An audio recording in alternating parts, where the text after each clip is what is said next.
Bonsoir, bonsoir, bonsoir, bonsoir. Bonsoir à vous tous. Nous sommes en direct pour cette soirée avec notre pasteur. Bonsoir, pasteur David. Bonsoir, bonsoir, bonsoir, bonsoir. Gloire à Jésus. Bonsoir, mon frère Cédric Salah. Bonsoir, Elka Beauty. À vous tous qui vous connectez en ce moment. Nous vous disons bonsoir. Bonsoir. Bonsoir, bonsoir, révérend. Il est 21h30, 1 minutes. Le temps de pouvoir inviter d'autres personnes pour que nous puissions tous ensemble nous retrouver. Et je suis convaincu dans mon cœur que ce soir, nous allons encore passer de très beaux moments dans la présence de notre Dieu, pendant ces moments avec un temps de partage avec le serviteur de Dieu. Je me donnerai quelques minutes,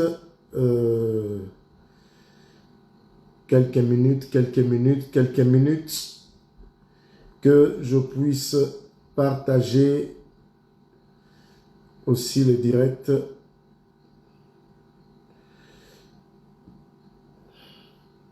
Bonsoir à tout le monde, bonsoir à vous tous qui vous connectez en ce moment.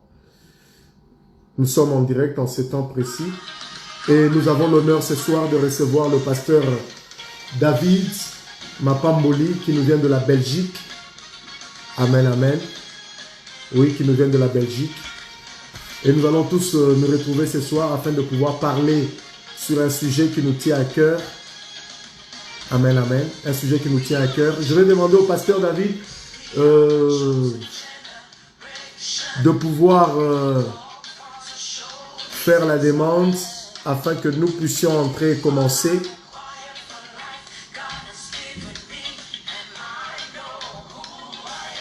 Oui. Nous sommes là connectés, nous attendons le pasteur David qu'il puisse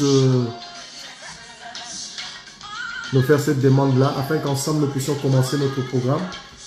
Bonsoir à vous tous qui vous connectez, bonsoir à vous, bonsoir Manda Deti, bonsoir Jennifer Mac 88, merci à vous tous, merci à vous bien-aimés pour votre présence. Nous allons commencer dans pas longtemps. Nous sommes déjà en direct. Oui, un moment où nous voulons partager.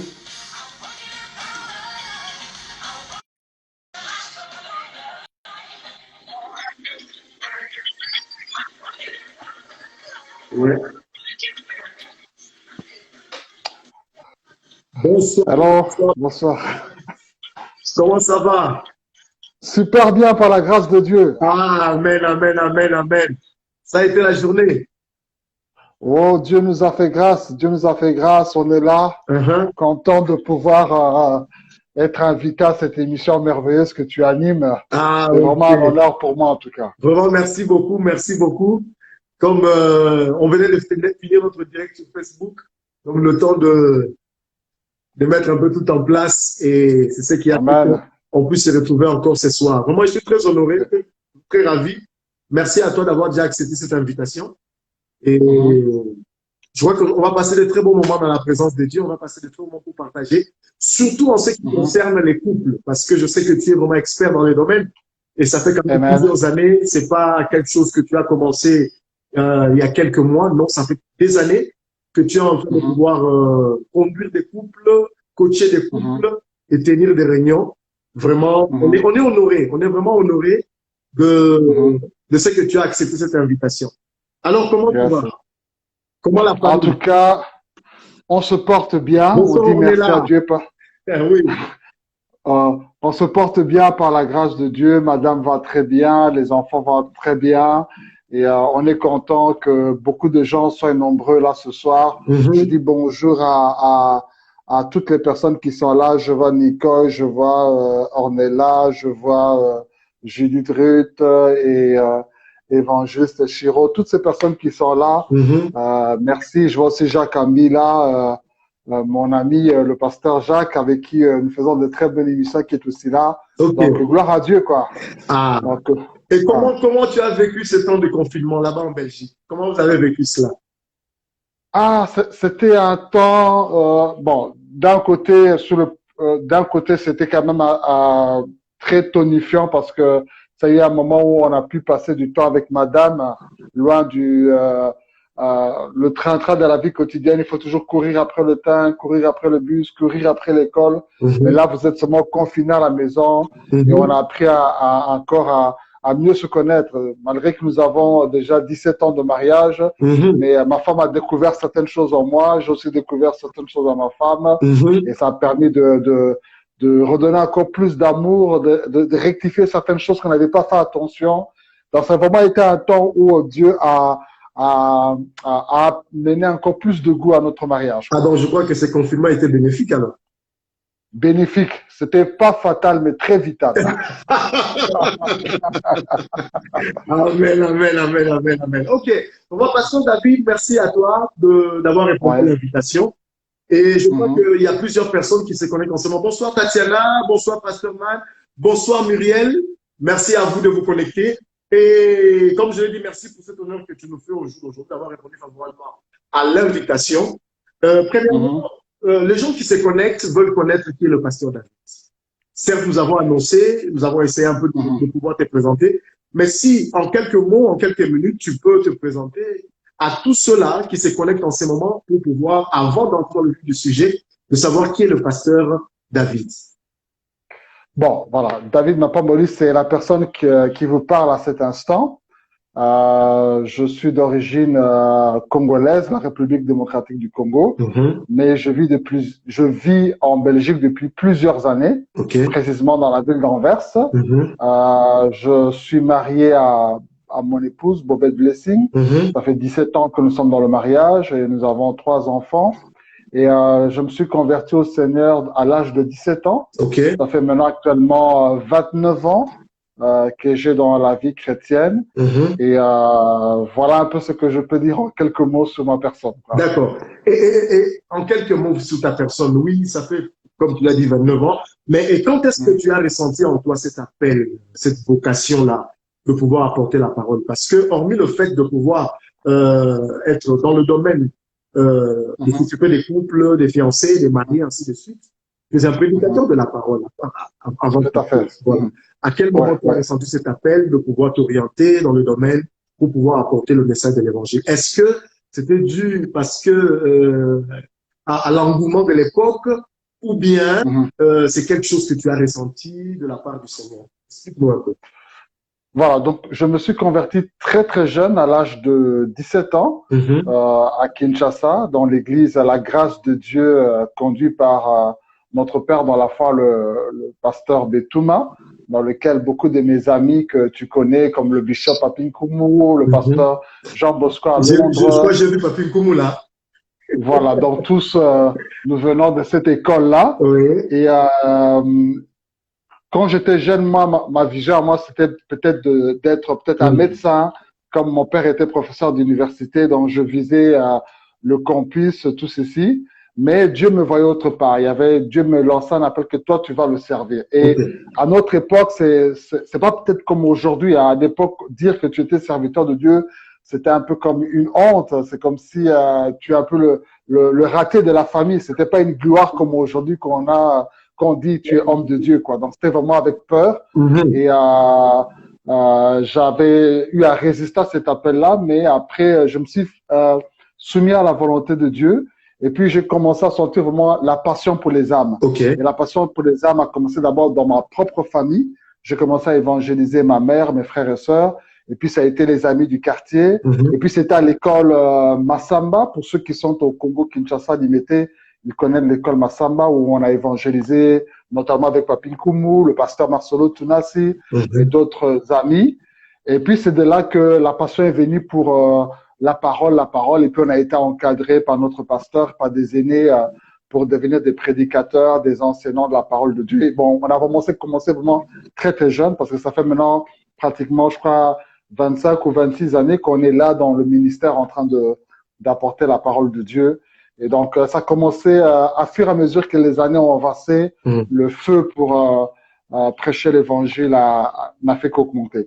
Et qu'est-ce qui a fait, à quel moment tu as basculé? Bon, quand je dis basculer, c'est trop fort. À quel moment tu as ressenti cet appel-là de pouvoir t'orienter et te spécialiser uniquement sur les couples, sur les familles? À quel moment? D'accord. Ouais, c'était vraiment, en fait, pendant la période où j'étais beaucoup plus dans le message de la parole de la foi. Je continue toujours à prêcher la foi. J'ai commencé à sentir une grande passion pour ce qui concerne les couples, surtout à lire les livres écrits par des éditeurs, par des grands écrivains sur les relations de couple. Ça, c'est en quelle année? C'était déjà dans les années 2000, 2001, 2002. Okay. Hein. Et puis, il y a eu aussi le moment où j'ai rencontré la femme de ma vie.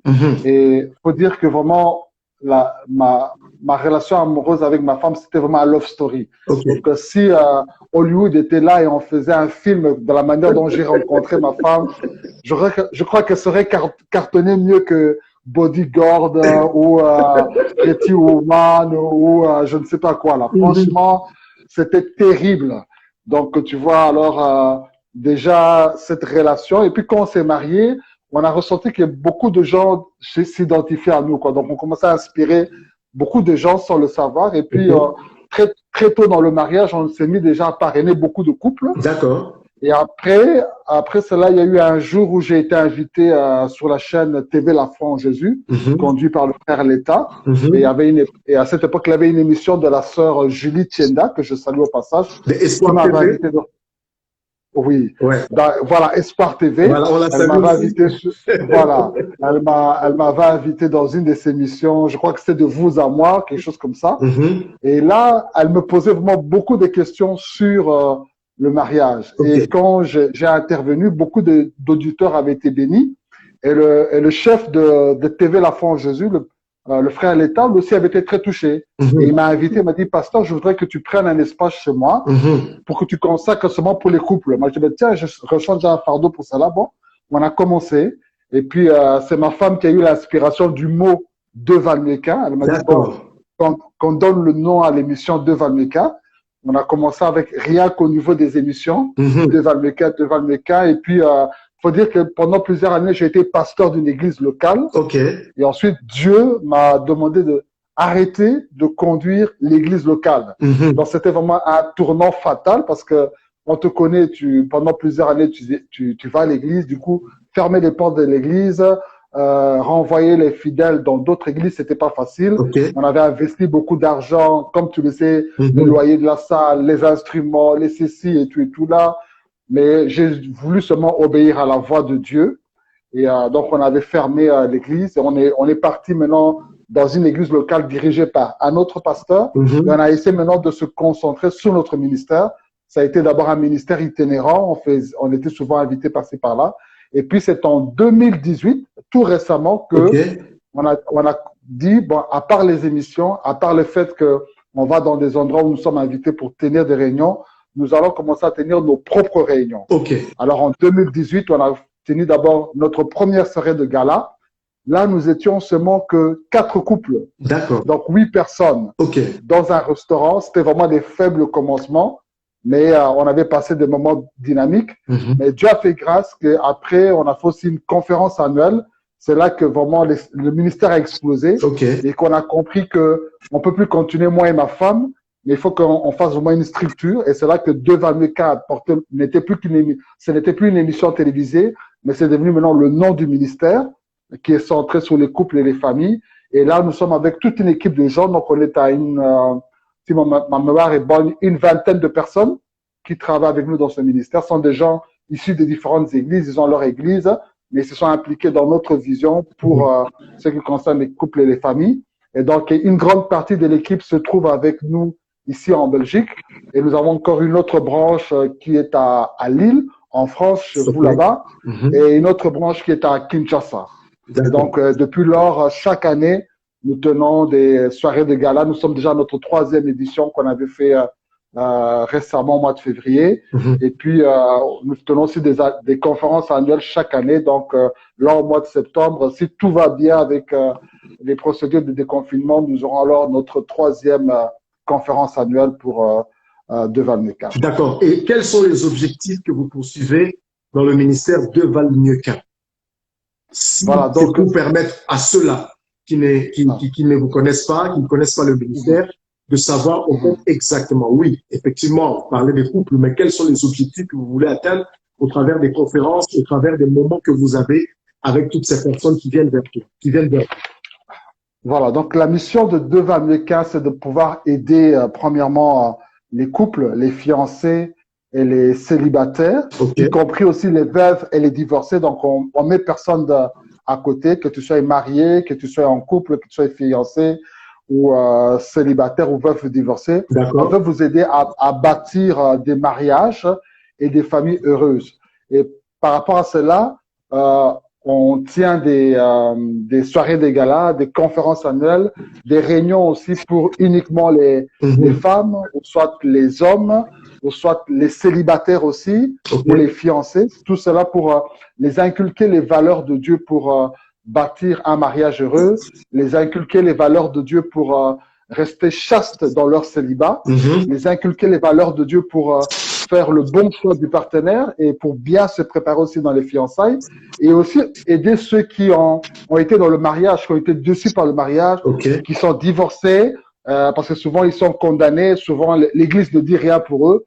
Nous sommes aussi là pour aider ces célibataires, ces divorcés plutôt, pour leur dire que non, même s'il y a eu une phase A qui n'a pas marché, Dieu peut faire quelque chose dans une phase B, et donner aussi l'espoir aux veuves qui désirent se marier encore, qu'il est encore possible, comme Dieu a fait pour Ruth, la Moabite, de se marier. Eux aussi peuvent encore bâtir un mariage heureux. Et donc, à part les conférences, il y a ces formations et puis aussi des travails sociaux que nous faisons aussi. Donc, il y a vraiment beaucoup de projets en gestation. D'accord. Et si un couple vient auprès du ministère de Valmeca, ça, tu vas remarquer que si un couple vient auprès du ministère de Valmeca par rapport à, est-ce que vous pouvez leur donner comme conseil par rapport au choix des parrains? Ça aussi, c'est très important parce que dans notre culture africaine, c'est qu'un parrain, normalement, doit être quelqu'un qui a forcément beaucoup de moyens pour être amené de soutenir le couple. Mais par contre, souvent dans la foi chrétienne, bon, certains chrétiens aussi le font, mais on a beaucoup tendance, souvent en tant que chrétien, de choisir un parrain, quelqu'un qui est mûr dans la foi, quelqu'un qui a une longueur d'avance. En tant que responsable, en tant qu'expert dans le domaine de tout ce qui touche le domaine du mariage, quel conseil tu peux donner à un jeune couple ou à un couple qui veut se lancer dans le mariage par rapport au choix de leur parrain? Alors, moi, je dirais que le choix du parrain ne doit pas être basé sur les critères financiers. C'est vrai qu'il y a beaucoup de besoins lors du mariage et on a besoin d'être soutenus. S'ils sont assis financièrement, tant mieux, gloire à Dieu. Mais au-delà du critère financier, ce qui est primordial, ce qui est hyper important, c'est qu'ils puissent être de modèle pour vous. Parce que être parrain, ce n'est pas être parrain d'un jour, seulement pour le jour de la fête du mariage. Le parrain, c'est pas la marraine qui est là pour tenir ta robe lorsque tu descends de la voiture, ou bien prendre vos cadeaux durant le bal dansant lorsque les invités viennent laisser les cadeaux. Mais les parrains sont là pour vous assister tout le long de votre vie de mariage. Donc, si Dieu les garde en vie, jusqu'à la fin de votre vie, ils seront toujours là chaque fois qu'il y a un conflit, comme nous allons parler tantôt, ou soit s'il y a quelque chose qui ne marche pas, vous savez qu'il y a des gens sûrs auprès de qui vous pouvez tout parler et rien cacher, quoi. Donc, c'est très important. Mais malheureusement, comme tu le dis, apôtre Alain, même nous, auparavant, on avait cette notion-là, on pensait que non, être parrain, c'était quelqu'un qui a les moyens. Mais en réalité, ce n'est pas ça. C'est d'abord des personnes qui peuvent être des modèles pour vous, qui peuvent vous équiper et qui peuvent être là pour vous quand quelque chose ne va pas dans votre couple. Les gens auprès de qui vous êtes redevable pour votre mariage. D'accord. Et effectivement, on est en train de vouloir parler sur les conflits dans le couple, mais il y a aussi quelque chose que j'aimerais poser comme question. Quel conseil donnes-tu à une personne? On reste dans le cadre de la foi, parce que nous sommes chrétiens. Une sœur qui est dans la foi, qui a grandi dans la foi chrétienne et qui a vécu dans l'église, qui connaît les valeurs du Seigneur, mais qui rencontre quelqu'un qui ne partage pas les mêmes valeurs chrétiennes qu'elle. Mais il s'avère que son cœur est attaché. Son cœur désire la personne. Comment est-ce que cette personne, que ce soit une sœur ou un frère, comment est-ce que les deux, quelqu'un qui est chrétien, rencontre quelqu'un qui n'est pas dans la même foi, qui ne partage pas la même foi qu'elle, comment est-ce que ces personnes peuvent réagir face à la proposition qu'on lui fait? Voilà. Bon, en tout cas, premièrement, c'est vraiment très important que la Bible dit dans Amos 3.3 que deux personnes ne peuvent pas avancer ensemble s'ils n'ont pas quelque chose en commun, quoi. Voilà. Donc, tu vois, c'est très important que vous regardiez dans la même direction, parce que déjà, parce que là, tu nous parles sur des personnes qui n'ont pas la même foi. Parce que si vous n'avez pas sans pour autant te couper la parole, hein, excuse-moi, oui. Parce que ce sont ces genres de choses aussi qui, plus tard, créent des conflits dans le couple. Tout à fait. Voilà, ok. Voilà. Alors maintenant, si vous n'avez pas les mêmes aspirations, les mêmes convictions spirituelles, ça risque d'être un combat qui va s'ouvrir dans votre couple. Ce sera par là que l'ennemi va passer, parce que le diable cherche toujours une porte par laquelle il peut détruire votre couple, et ce sera maintenant vos convictions spirituelles qui vont devenir le sujet de débat de votre couple. J'ai connu un couple comme cela où ils se sont bien mariés, tout et tout, mais maintenant, à l'heure aujourd'hui où je vous parle, ils ne sont plus en couple. Et qu'est-ce qui a été la base de la destruction de leur couple? Ça a commencé d'abord par les convictions spirituelles. L'un, pour lui, sa foi lui dit que non, bon, je dois croire à la Vierge Marie, je dois croire à ceci. L'autre dit que non, moi je ne crois pas à la Vierge Marie. L'autre dit que non, il faut que nos enfants puissent être baptisés lorsqu'ils sont encore bébés. Elle dit non, les enfants doivent être baptisés à l'âge adulte. L'autre dit que non, il faut que on prenne la Sainte Seine de cette manière-là. Et elle donc, et à partir de cela, ça a créé vraiment beaucoup de problèmes. Donc, c'est très important. Pourquoi? C'est vraiment important que, avant que vous puissiez vous marier, durant la période des fiançailles, ces choses soient mises à table.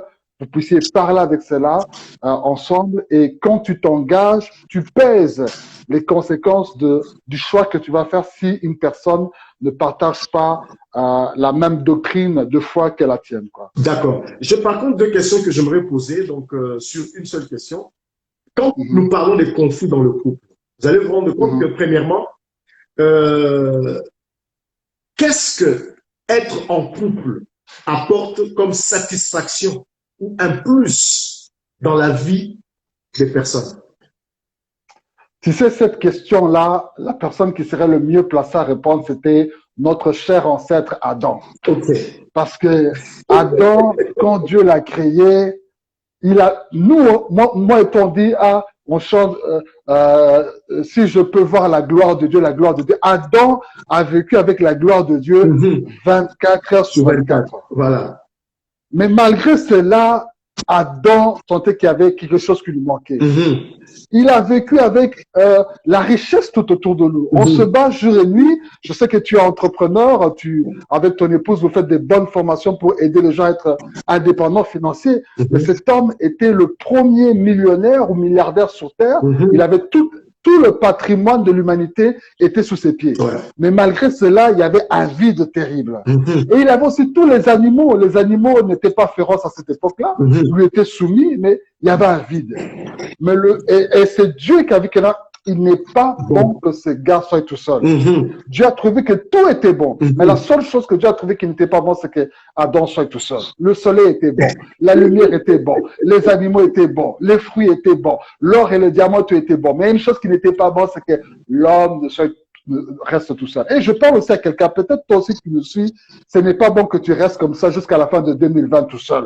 Je crois que peut-être après cette émission, Dieu va déverser une grâce pour que tu rencontres le partenaire de ta vie. Et lorsque Dieu a créé Adam, a créé Ève à ses côtés, c'est à ce moment-là qu'Adam a dit non, voici l'os de mes os, la chair de ma chair, il était comblé. Donc, je pense vraiment que il y a un moment dans la vie, tu peux étudier, tu peux avoir une maison, tu peux avoir des trophées, mais à un moment, tu as besoin de quelqu'un à côté de toi. Ouais. Avec quelqu'un avec qui tu peux partager cette joie-là. Il y a des fois aussi, tu reviens du travail, il y a eu tellement de stress, tu as besoin de quelqu'un sur qui tu peux décharger ce stress-là, lui dire, regarde comment l'employeur s'est occupé de moi, regarde-moi ceci. Il n'y a pas longtemps, je parlais avec une de nos sœurs dans le ministère, je lui disais, en tout cas, je te vois plus, c'est même pas le prière. Elle m'a dit, pasteur, tu sais, je suis parti au travail, je viens d'aménager la maison, je suis toute seule à ranger la maison. Je dis, ah, ma sœur, c'est parce qu'il te manque quelqu'un à la maison.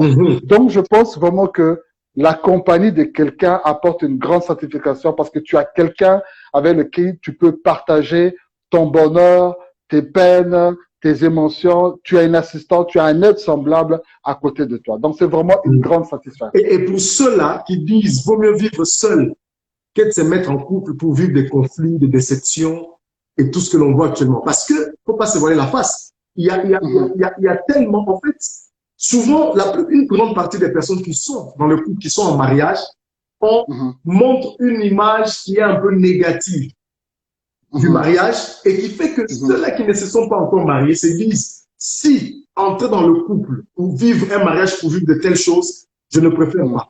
Qu'est-ce que tu peux dire à ces gens?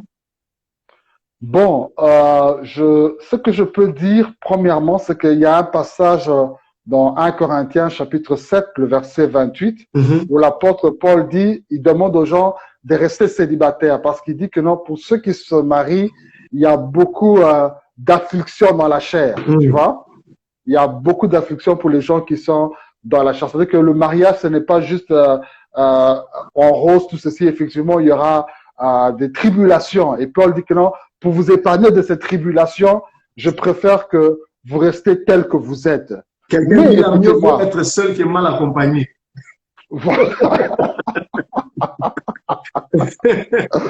Voilà, c'est vrai que vaut mieux être seul que mal accompagné. Vaut mieux rester célibataire et hériter le ciel que être marié et te retrouver en enfer demain, quoi. Mais vous devez savoir aussi une chose, que l'homme est un homme, Dieu a créé l'homme de manière à ce qu'il soit un homme social. L'homme a toujours besoin de vivre dans un environnement avec des personnes, pas nécessairement avec un mari ou une épouse, mais il est en relation avec son père, sa mère, ses frères, ses sœurs, ses collègues du travail, ses voisins. Et même si tu n'as pas de frustration avec un homme avec lequel tu vis chaque jour, tu auras aussi des frustrations, soit au travail ou soit avec ton voisin ou tout ceci. Donc, prendre les prétextes, dire que non, je fuis une déception, je fuis un conflit à cause du mariage, ce n'est pas une solution parce que tu peux bien rester célibataire, mais tu as des déceptions. Il y a des gens qui sont, durant ce confinement, il y a beaucoup de célibataires qui ont déprimé. C'est pour ça que je vois à Paris actuellement comment la police a beaucoup du travail pour dire aux gens de rentrer chez eux à la maison parce que les gens ont pété les plombs pendant un mois. Et ils sont là sur Paris. Nous voyons cela sur la une, sur France 2, comment la gendarmerie fait vraiment un effort. Et si tu remarques bien, il y a beaucoup de célibataires, c'est eux qui traînent dans la rue parce que ils ont pas pu tenir durant ces un mois de confinement tout seul. Donc, bien aimé, ce n'est pas un prétexte pour fuir le mariage. Le mariage est une bonne chose. En tout cas. Et comment définis-tu un conflit? Parce que nous parlons des conflits. Nous sommes en train de parler des conflits dans le couple. Comment est-ce que tu définis un conflit? Bon, comment je peux définir un conflit si je prends le mot latin? Il y a un mot latin qui dit conflictus, donc qui signifie conflit en français. Et quand tu prends la définition de ce mot conflictus, ça là signifie heurte ou choc. Et donc quand on parle par conflit, on voit un heurte ou un choc. Et c'est par définition, on peut dire que non, les conflits, c'est lorsque deux personnes se retrouvent dans un endroit, ça peut être l'homme et la femme, ça peut être des frères et sœurs, ça peut être aussi avec un collègue du travail, mais vous vous retrouvez ensemble dans un endroit, mais maintenant, dans cet endroit, chacun a un background, il a un passé, il a une éducation, il a un mode de vie, il a un parcours qu'il a eu, et maintenant vous vous retrouvez ensemble et vous devez pouvoir vivre ensemble pendant X temps, mais le problème est que chacun a les aspirations sont différentes, les méthodes de travail sont différentes, la vision est différente, certaines choses sont différentes, et ces choses-là qui amènent la différence, c'est là qu'il y a le choc et que les conflits arrivent. Okay. Je donne un petit exemple tout simple. Même avant que je me marie, je vivais chez mes parents, et puis arrivé à la 6e humanité, lorsque je devais faire finir mon bac, je suis parti dans un homme, donc comment on appelait chez nous, maquis à l'époque à Kinshasa. Okay. Et il y avait certains amis, on était vraiment des grands amis tout le long de l'année scolaire, mais on était des grands amis parce qu'on ne vivait pas sous le même toit. Après l'école, chacun partait chez lui à la maison. Et puis on s'est dit, bon, on va devenir des grands amis maintenant parce qu'on va vivre sous le même toit pendant un mois au maquis pour préparer les études. Mais c'est là que ceux qui étaient des grands amis avant le maquis, lorsqu'ils sont entrés dans le maquis, ils sont devenus des grands amis. Pourquoi? Parce que lorsque vous arrivez là, chacun à sa manière. Lui, quand il mange, il aime mâcher, ça fait du bruit. Et l'autre, lorsqu'il mange, il n'aime pas qu'il y ait du bruit. Il y a un autre, lorsqu'il dort, peut-être il ronfle. Et l'autre ne préfère pas que l'autre ronfle. Donc, et puis il y a un autre pour lui, c'est que quand il mange, tout doit finir aujourd'hui. Il y a un autre, lorsqu'il dit que non, quand on mange, il faut qu'il y ait des économies. On peut pas tout finir aujourd'hui. Demain, on doit encore garder d'autres choses. Et donc, et c'est là qu'on a senti qu'il y a eu maintenant des chocs, des conflits entre certains amis qui étaient des bons amis auparavant, mais qui se sont disloqués. Et c'est comme ça aussi dans le couple, deux personnes viennent, ils ont chacun un parcours, mais sauf que la manière de voir est différente, et cette manière de voir différente amène certains chocs dans le couple. Et maintenant, comment est-ce que dans le couple, quand ils rencontrent ces genres de conflits, comment ils peuvent gérer cela? Bon, alors, pour comment ils peuvent gérer, il y a tant de choses, parce que tu vois, quand ce heurt arrive, c'est dû à certaines causes. Et ces causes-là, ça peuvent être pour les couples. Je veux donner un exemple parce que j'ai parlé sur le maquis, mais je veux donner pour les couples pour qu'ils se retrouvent un peu. Par exemple, les sources de conflit peuvent être le ménage. Le ménage, ça peut être l'éducation des enfants, ça peut être le travail, ça peut être votre vie sexuelle, ça peut être l'argent, ça peut être les belles familles qui peuvent être des sources de conflit. Ouais, surtout l'argent. Ouais, ça dépend. Apôtre, ça dépend d'une manière ou d'une autre. Il y a certains, aujourd'hui, c'est l'argent qui est vraiment un grand problème. Tu peux bien parler avec ta femme, mais quand vous arrivez seulement à l'argent, aïe, c'est défini. Les fruits spirituels qu'elle avait disparaissent. Tu te demandes, est-ce que c'est toujours l'ange que j'ai aimé ou c'est Lucifer qui est devant moi?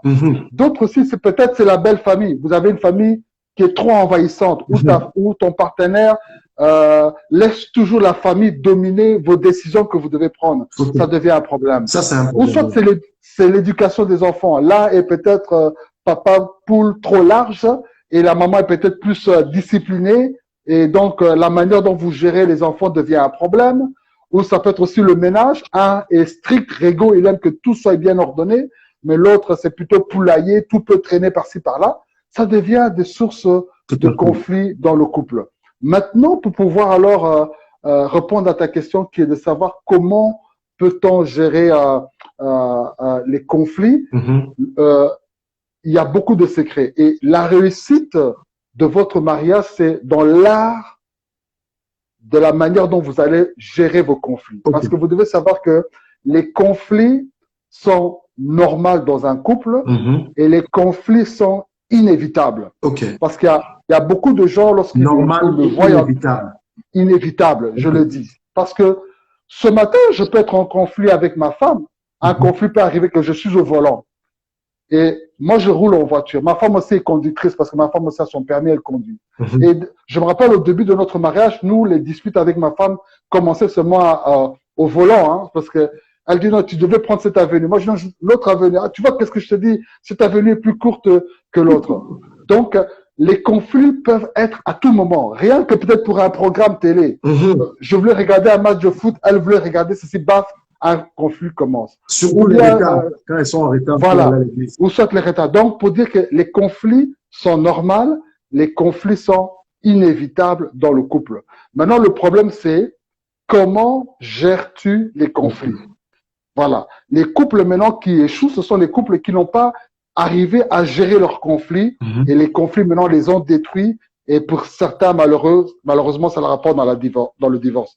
Mais ceux qui réussissent leur couple qui s'épanouissent, c'est ceux qui, quand les conflits arrivent, ils arrivent à gérer ces conflits. Alors pour gérer ces conflits, il y a plusieurs secrets que je peux donner. Je dirais pas que ce sont les derniers secrets, il y a encore beaucoup, mais on va donner quelques-uns. Là, c'est d'abord la prière. Pour gérer les conflits, vous devez prendre le temps de prier ensemble. Vous savez, quand vous ne priez plus ensemble, c'est là que l'ennemi a la facilité de pouvoir détruire votre couple. Mais si un conflit arrive et que vous avez quand même l'habitude le soir de passer du temps pour prier ensemble, rien que vous teniez la main dans la main, parce qu'avec le cas que si deux personnes s'accordent un commun accord, donc ça veut dire que prier à deux demande un commun accord. Et quand vous prenez le temps de prier souvent à deux, ça aide que votre esprit soit toujours d'un commun accord sur différents points. Donc la prière est très, très, très importante. Deuxième chose, c'est le pardon. C'est très, très important. Jésus-Christ a dit à ses disciples, un disciple a demandé, Seigneur, jusqu'à quand je dois pardonner mon frère? Le Seigneur lui a dit, jusqu'à 77 fois. Cela signifie pas que tu dois, après 77 fois, tu ne peux plus pardonner ta femme ou ton mari. Mais Dieu veut dire que il faudra pardonner ton mari et ta femme à vie. Donc, c'est pas la peine, parce que certaines personnes, je constate, j'ai eu apôtre Alain, j'ai eu à traiter un problème de couple. Quand la femme se met à parler, elle prend un document, Je voudrais parler, pasteur. Elle dit, en 1999, tu avais fait ceci. Elle a noté tout. J'étais là, j'étais absurde. C'est pas possible. Donc, rien ne sert de noter toutes les fautes que ton partenaire a fait. Parce que Dieu te dit que non, il faudra toujours pardonner. Et être le premier à pardonner. Ça facilite pour régler le conflit. Si tu es déjà le premier à demander pardon, ça facilite. Mais attention, ce n'est pas parce qu'on t'a pardonné ou que ton partenaire a été le premier à te demander pardon que tu dois devenir un récidiviste. Parce qu'il y a certaines personnes qui, ils ont la facilité de pardonner, mais ils ne changent pas. Or, la Bible déclare que quand Jésus disait aux gens, je te pardonne, il dit, va et ne pêche plus. Donc, ça veut dire que quand on te pardonne, il ne faut plus retourner vers cela. Et puis, un autre élément, c'est la sagesse. Des fois, nous n'arrivons pas à gérer les conflits parce que tu veux parler, tu veux dire, mais tu le dis à un mauvais moment ou de la mauvaise manière et pas au bon endroit. Il faut demander la sagesse pour savoir comment est-ce que je peux présenter l'affaire à mon partenaire, dans quel endroit je dois le dire. Est-ce que c'est peut-être dans le bureau ou dans la chambre où on sort dehors, parce que certains, eux, leur problème, c'est à la vue des enfants. Donc, les enfants sont les spectateurs, ils prennent leur popcorn et leur paquet de chips. Au lieu de regarder un film, ils regardent maintenant leurs parents en train de se disputer. Aujourd'hui, ils regardent l'épisode 1 du dispute de papa et maman. Demain, c'est épisode 2. Ils ont toutes les séries. Comme nous avons les séries des feuilletons américains. Eux, ils ont les séries de toutes les disputes de leurs parents. Donc, demandez la sagesse pour gérer les conflits dans votre couple. Une autre chose aussi, c'est que il ne faut pas dormir avec la colère. La Bible déclare que dans Éphésiens que ne vous endormez pas avec la colère. Donc, il ne faut jamais laisser les choses. Et j'aime surtout, Dieu m'a béni avec une femme merveilleuse, apôtre Alain, c'est que elle, s'il y a quelque chose, papa, voilà, ma femme, s'il y a un truc, papa, tu vas pas dormir, Vous allez même faire une veillée, pas veillée de prière, veillée seulement pour régler le truc là jusqu'au petit matin là. Donc, sans t'écouter la parole, je vois il y a une personne qui a écrit effectivement gérer les conflits nécessite alors une bonne communication dans le couple. Donc là, voilà, tu rejoins ce que tu es en train de dire. Oui, continue. Voilà. Donc moi, ce que j'admire, c'est ma femme, c'est que quand il y a un problème, elle ne laisse pas passer. Vous allez même faire toute une veillée pour seulement parler sur ces choses-là. Donc, c'est très important de ne pas dormir avec le problème, tout ceci. Et puis, il faut aussi que la résolution du conflit de votre couple puisse être une priorité. Qu'est-ce que je veux dire par là? C'est-à-dire que s'il y a un problème dans ton couple, trouver une solution pour cela doit être une priorité avant toutes les autres choses. C'est-à-dire que même si tu avais un voyage, ou que, par exemple, apôtre Alain, tu as un voyage pour partir aux États-Unis, faire une campagne d'évangélisation et que quelque chose ne marche pas avec toi, avec maman Josiane, jusqu'au jour où tu dois voyager. Papa, annule le voyage. Arrange d'abord avec ta femme. Quand c'est arrangé, à ce moment-là, reprogramme un autre voyage pour partir. Mais certaines personnes, ils ne font pas de leur couple une priorité. C'est-à-dire que ils peuvent partir au voyage, ils peuvent partir dans des business, ils peuvent partir dans un rendez-vous avec des amis, tout en laissant son couple mourir comme cela. Or, quand tu ne résous pas le problème, vous savez, le problème, les conflits, c'est comme une plaie. Quand une plaie commence, c'est tout petit. Tu ne soignes pas, ça commence à grandir, ça commence à grandir. Et maintenant, quand tu t'aperçois que la plaie est devenue grave et que tu veux aller aux urgences pour qu'on puisse te traiter, on te dit non, monsieur, c'est déjà trop tard, je crois qu'il faut qu'on ampute le doigt, on doit couper le doigt. Or, qu'on aurait pu déjà prévenir bien avant. Donc, quand c'est encore tout petit, c'est à ce moment-là qu'il faut vraiment traiter cela. Et comme l'a dit une personne, la communication est très, très importante. Vous devez dialoguer et communication, c'est tu parles et puis tu laisses aussi l'autre personne parler et t'écouter. Et quand tu parles, c'est pas dans le but de diaboliser l'autre. Le but, c'est de trouver une solution en commun pour vous deux. À trouver une solution qui sera vraiment bien bénéfique pour votre couple, pas pour ta part à toi, mais pour votre couple. Ok. Il y a aussi une question qui vient dans mon esprit là. On a un phénomène, on a pratiquement pour ceux nous qui vivons ici en Europe, bon, on va se rendre compte que des fois l'homme travaille, mais il s'avère que sa femme n'est pas au courant de son salaire, ou sa femme ne voit pas ses fiches de paye pour l'homme. Du côté de la femme reçoit des allocations, mais envisage ou fait certaines choses dont le mari ignore. Par un exemple, la femme achète un terrain au pays ou construit une maison au pays. Et toutes ces choses-là, comment est-ce qu'ils peuvent arriver à gérer ces choses? Est-ce que déjà, c'est normal qu'un homme qui travaille ne puisse pas permettre à sa femme d'être au courant de son salaire et ni voir ses fiches de paie? Et est-ce que une femme qui a l'argent peut-elle considérer l'argent à elle seule et faire des projets sans pour autant intéresser son mari? Voilà, moi je pense que quand on se marie, c'est la communauté de biens en commun. C'est-à-dire que ce qui est à toi est à moi. Et deuxièmement, la force d'un mariage, c'est la transparence.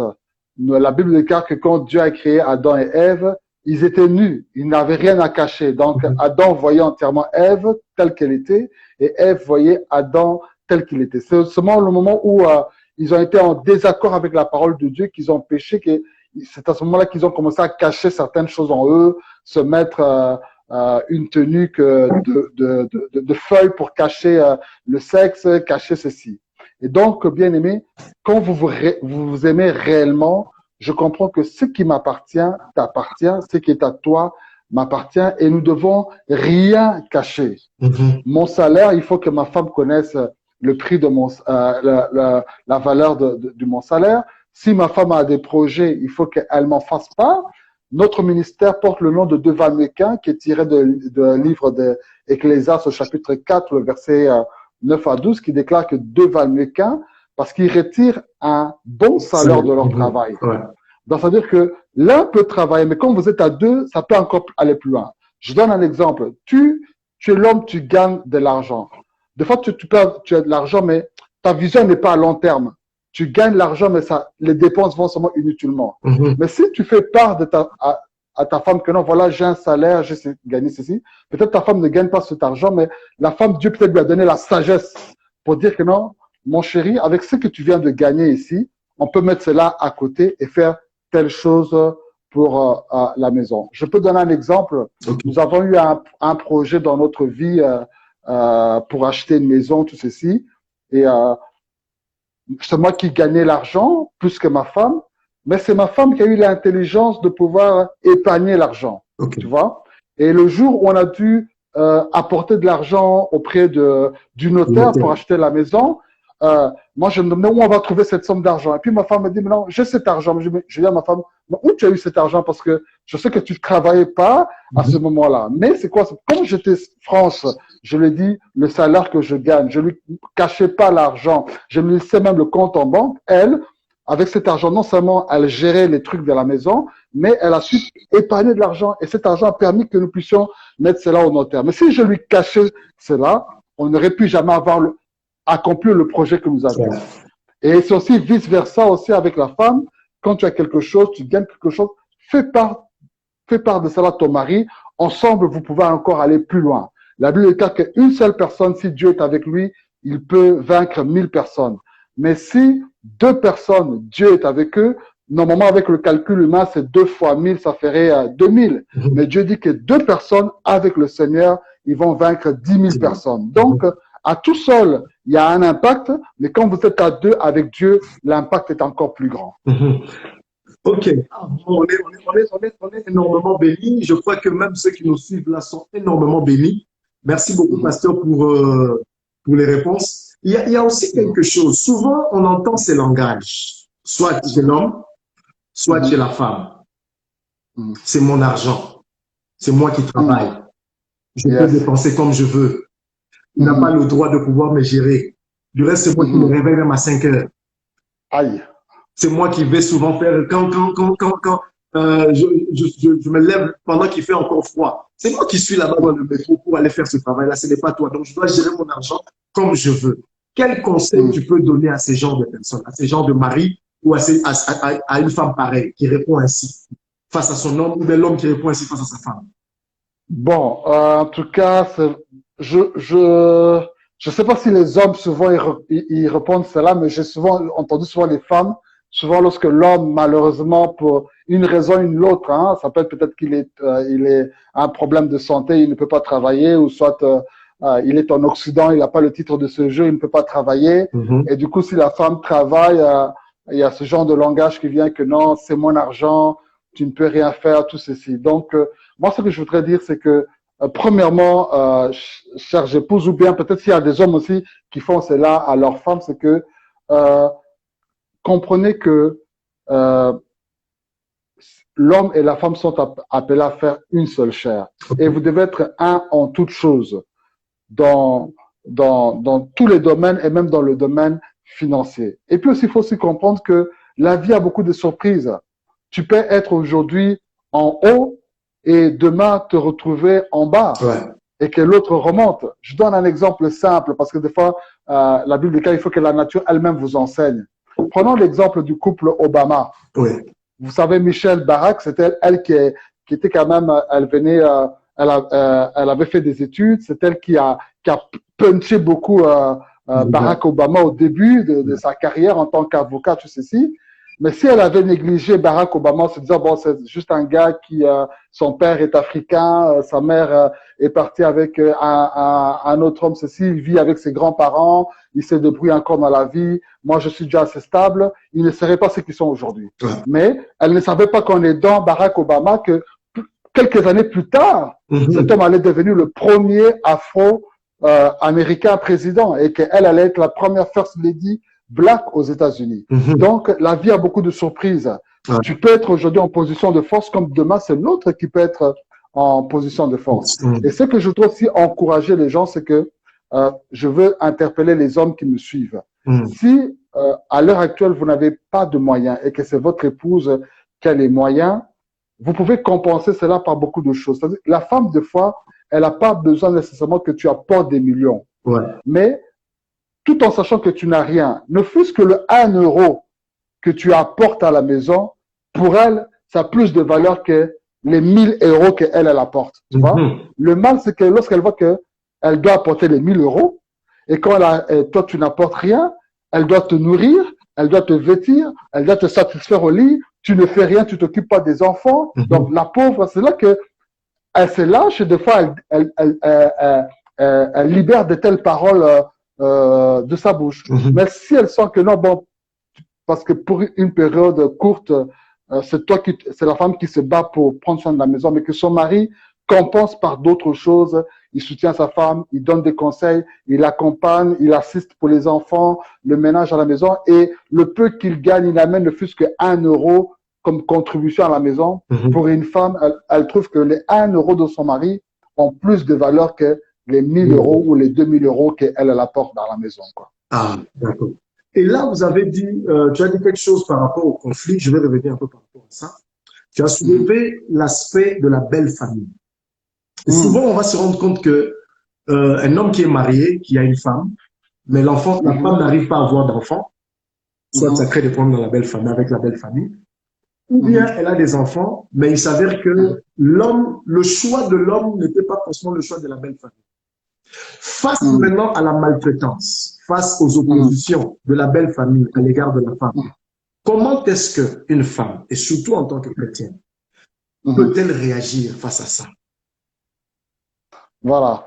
Moi, ce que je veux dire, c'est que premièrement, face à ça, il faut que continuer à toujours faire le bien. N'entrez pas dans un esprit de vengeance en remettant le mal par le mal, mais à toujours surmonter le mal par le bien. Nous avons l'exemple de David lorsqu'il était encore jeune homme. Vous savez qu'il avait épousé la fille du roi Saoul. Donc Saoul était non seulement le roi d'Israël, mais Saoul était le beau-père de David. Mais la Bible déclare, quand vous lisez le livre de 1 Samuel, on dit que Saoul était l'ennemi de David à vie. Jusqu'à sa mort, il a été l'ennemi de David.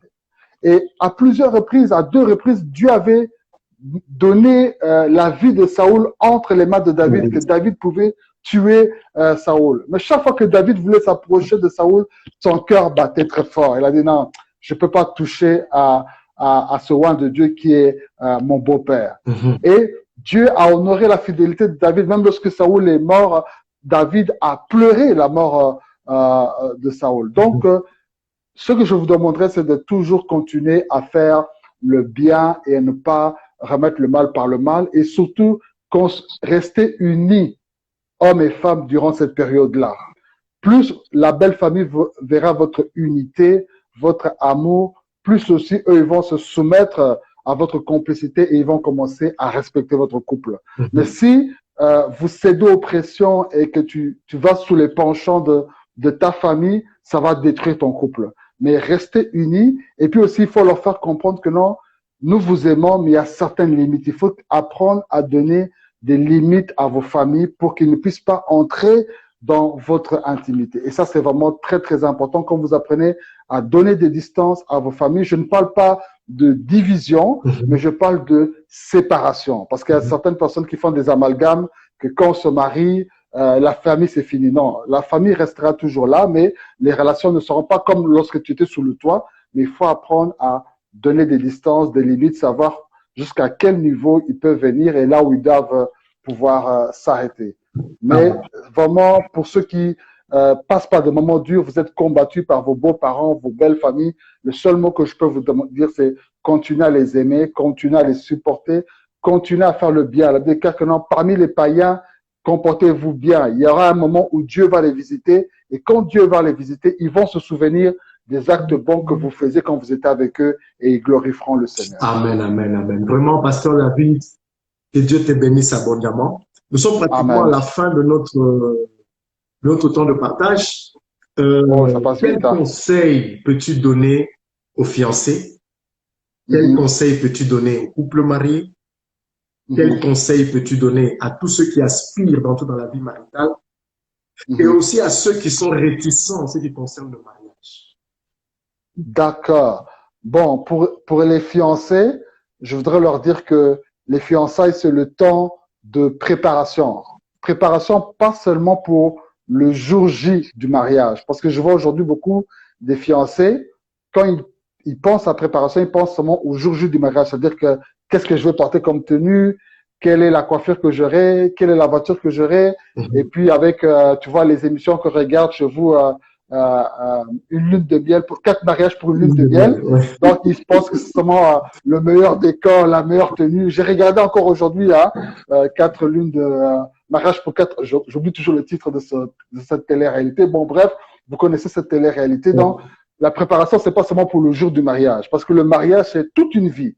Et donc, durant les fiançailles, il faut vous préparer pour toute la vie du mariage. Okay. Et là, ça demande à être bien encadré. Et aussi, si vous voyez que durant les fiançailles, ça ne marche pas, il faut pas hésiter à rompre. Vaut mieux rompre les fiançailles que de dire que non, je vais seulement forcer et quand tu entres dans le mariage, tu es lié maintenant par l'alliance et quand tu divorces, c'est des catastrophes.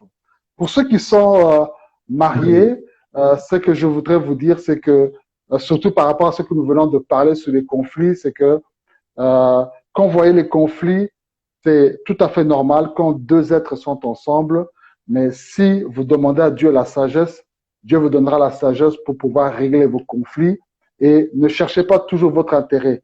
Cherchez d'abord l'intérêt commun et acceptez de porter la responsabilité. Ne soyez pas comme Adam quand il a péché, dit non, ce n'est pas moi, c'est la femme que tu m'as donnée. La femme a dit, ce n'est pas moi, c'est le serpent.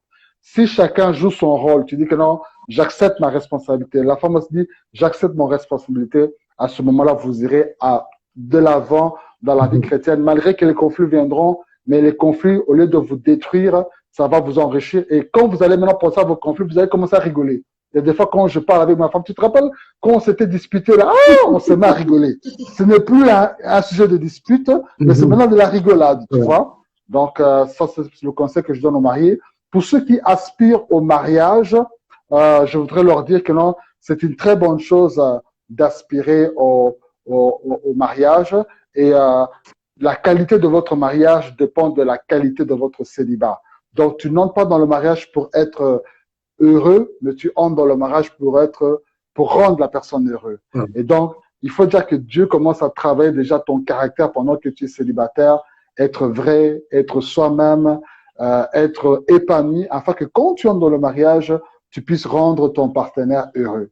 Et pour ceux qui sont réticents au mariage, peut-être vous avez vécu dans une famille où ça vous donnait pas du goût au mariage, ou peut-être vous avez été dans une relation qui vous a déçu dans le mariage, ou bien tout ce que vous voyez tout de vous dans la société vous donne pas envie de vous marier. Laissez-moi vous dire que malgré qu'il y a des faux billets de dollars ou d'euros, mais il y a aussi des vrais billets de dollars et d'euros. C'est pas parce que d'autres ont donné une mauvaise image du mariage que le mariage est mauvais. Et je vous donne un exemple que vous pouvez suivre, c'est le modèle de Jésus-Christ et l'Église. La Bible déclare que Marie aimait vos épouses comme Christ a aimé l'Église et que l'Église se soumette à Christ, que la femme se soumette à l'homme comme l'Église se soumet à Christ. Si vous pouvez prendre le Seigneur Jésus comme modèle, eh bien, vous ne serez plus réticent au mariage. Ne prenez pas Hollywood, ne prenez pas les star people comme modèle, sinon vous allez être réticent au mariage. Mais quand vous prenez l'amour que Jésus-Christ a manifesté pour son Église, alors vous allez commencer à aspirer au mariage. Tout a commencé par le mariage, hein, Adam et Ève, et tout se finira aussi par un mariage entre Jésus-Christ et son Église. Et je voudrais que tu sois là à cette fête de mariage. Et là, il faut accepter Jésus-Christ dans ta vie pour être parmi les invités dans la dernière noce, le dernier mariage du siècle qui est entre l'Église de Jésus-Christ et le grand époux, le roi des rois. Il y a une question que je viens de voir là je crois, Niekoy. Quand le conflit vient d'une erreur du passé et que l'autre n'oublie pas, que faire? Aïe, aïe, aïe, aïe, aïe, aïe. Franchement, la Bible déclare que celui qui rappelle les fautes du passé blesse. Il ne faut pas garder de rancune. La Bible déclare dans la prière de notre Père, on dit « Père, pardonne-nous comme nous pardonnons à ceux qui nous ont offensés. » On a la facilité de dire « Ah, Dieu m'a pardonné ». Mais dans cette prière, on dit que non, Dieu te pardonne de la manière dont toi tu pardonnes les autres. Donc si tu es conscient que Dieu te pardonne, tu dois être aussi capable de pardonner les autres. Tu ne peux pas faire remonter ces choses à chaque fois qu'il y a un conflit. Non, il faut savoir oublier cela et aller de l'avant. Et aussi pour une personne, quand c'est ton partenaire qui te fait rappeler toutes ces choses-là, il faut lui expliquer dans l'amour, avec beaucoup de douceur, que non, mon chéri, rappeler les choses du passé ne vont pas arranger les choses. Parce que si Dieu devait regarder nos erreurs passées, bon, on ne serait plus en vie. Mais malgré nos erreurs passées, Tu as fait des choses que moi, je ne connais pas, mais Dieu t'a gardé en vie et il a permis que tu te maries avec moi. Donc, si Dieu a été capable de pardonner et de ne pas penser au passé, nous aussi, qui sommes ses enfants, nous devons pardonner et ne pas penser, ramener les choses du passé toujours à table chaque fois qu'il y a un problème qui survient. D'accord, je crois que nous sommes pratiquement à la fin. On nous signale déjà quelques secondes restantes. Aïe, Merci, aïe, aïe. Pasteur David. Et Amen. connectez-vous sur David Mapamboli et deux valent mieux qu'un. Amen. Bien, amen. Soyez tous Amen. bénis et je crois que nous aurons une prochaine occasion de pouvoir nous entretenir. Avec joie. Que Dieu te bénisse. Amen, amen. Merci à